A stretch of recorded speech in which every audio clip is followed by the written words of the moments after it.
মমতা বন্দ্যোপাধ্যায়, অভিষেক বন্দ্যোপাধ্যায় কলকাতার রাজপথে পথ হেঁটেছিলেন না। একজন ভুয়ো ভোটারের জন্য বাদ না যায়। আমি বলছি কৃষ্ণলায়, পশ্চিমবঙ্গের মাটিতে ভুয়ো ভোটারদের জন্যই উনি হেঁটেছিলেন, কোনো অরিজিনাল ভোটারের জন্য হাঁটেনি। অরিজিনাল ভোটাররা তার স্বাভাবিক লজিকেই এগিয়ে যাবে। সেলফ ম্যাপিং বা প্রজনী ম্যাপিং যদি ঠিকঠাক হয় এগিয়ে যাবে। যারা এই স্তরে রয়েছে সেইখানে এগিয়ে যাবে। আরেকটা কথা বলি, আমি স্বপনবাবু রাইটলি একটা জিনিস পয়েন্ট আউট করছিলেন, সেটা হচ্ছে যারাই বাংলাদেশ সীমান্ত দিয়ে ক্রস করছে না, আমি একটা জায়গায় কিশোরায় আমার খালি বারবার মনে হচ্ছে যে যারা এই বাড়ি ছেড়ে ছেড়ে ঘর ছেড়ে ছেড়ে চলে যাচ্ছেন না, এরা কিন্তু আমি বলছি যেসব রাজ্যে নির্বাচন হয়ে গেছে বা এসআইআর নেই, বিশেষ করে বিহার টিহার বা এই রাজ্যের অন্যান্য জায়গায়, সেইখানে গিয়ে ঘাপটি মেরে বসে আছে।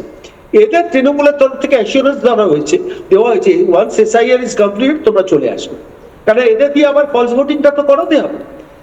বাই দিস টাইম এদের যে ফর্মগুলো, এরা যারা ভোটার লিস্টে নাম তুলে বসে আছে, এই ফর্মগুলোকে এদের অ্যাবসেন্সে ফিল আপ করা হয়েছে ফলস প্রজেনি ম্যাপিং এ।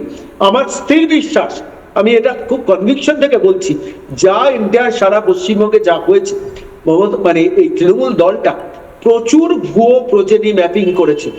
চাচাকে, কাকাকে, দাদাকে। ভুয়ো প্রজেনি ম্যাপিংটা কি সন্ময়দা? মানে নিজের বাবার নাম, শ্বশুরের নামকে বাবার নাম। হ্যাঁ, আমার বাবা বা আমার দাদুর নাম ভোটার লিস্টে নেই। হ্যাঁ, আমি কাউকে একটা দাদু সাজিয়ে আমি ওখানে নামটাকে লিখে দিয়েছি যে উনি হচ্ছেন আমার সম্পর্কে দাদু। বেশ।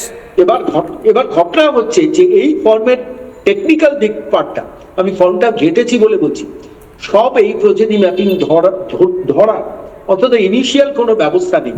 যদি প্রত্যেকটা ভোটারের যে ফর্মটা এসছে সেই ফর্মে যদি বাবার নামটা লেখা থাকতো, বাঁদিকের কলমে নামের সঙ্গে বাবার নামটা লেখা থাকতো, তাহলে সেই বাবার বাবাকে এটা কিন্তু অটোমেটিক্যালি ধরার একটা জায়গা থাকতো, সেটা কিন্তু নেই।